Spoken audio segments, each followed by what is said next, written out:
Hi guys, Jared here with Day Traders FX. I hope you're having a great day and a great week. We're right in the heart of some summer trading, and that's always fun, but we've got some good things to talk about.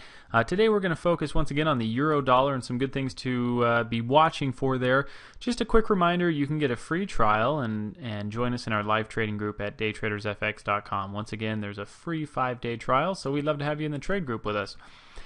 Here are a couple of things that I am looking at on the euro dollar in particular. You can see that the euro dollar is struggling, but it keeps testing this 132.50 area. Our highs here have now been tested 3 times. This is 132.55, and we keep just bumping up along that area.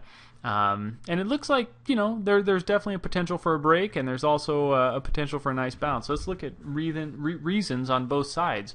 Number one, if we look at the 4-hour chart, you can see a nice little reversal candle. This little hammer right here has caused some upside movement here.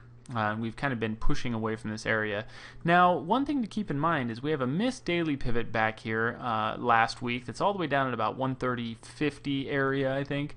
And then we have a missed weekly pivot that's right here at about 131.20. So there's a lot of reasons for some downside movement, but we might need just a little bit more on the upside first before we get that downside. We're going to see. But what will tell all is going to be what happens at this 132.55 area. Now we have a big nice pin bar right here on the daily chart, and that's always a good reversal signal.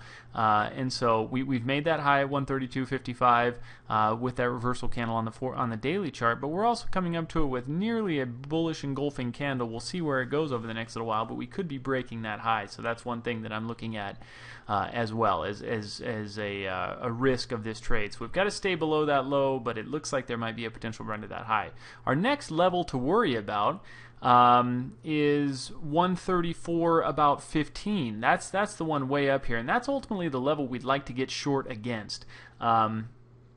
So if we do break 132.55, that's going to be the area to short. And likewise, if we break 132.55, we may have a run up, a tradable movement up to about 133.00. Things get pretty sticky and pretty risky around 133.00. So if we do break this high, I'm not looking for really a big run up. Now there could be one, but I'm not thinking there's going to be much more than a 30, 40, or 50 pip run to the upside. And if we get that, once again, let's look to get short 133.00 against 134.15. But again, there may be a little quick short-term opportunity to buy that break of 132.55. But likewise, we want to see how this candle closes, this 1-hour candle. If we get a negative close on this, bearish close, then we may be seeing some more rejection off this area, and we might be safe for that run back down into these lows and through the lows. Our lower target here, of course, is weekly pivot. That's our first spot, which is 131.20, and then of course we've got some levels at around 130.50 and then 130 even. So we've got some good areas to watch for, but let's just keep an eye. Everything will depend on this 132.55 for now. So let's keep an eye on that. Let's be ready to adjust our trades or get into trades or do whatever we need to around that area.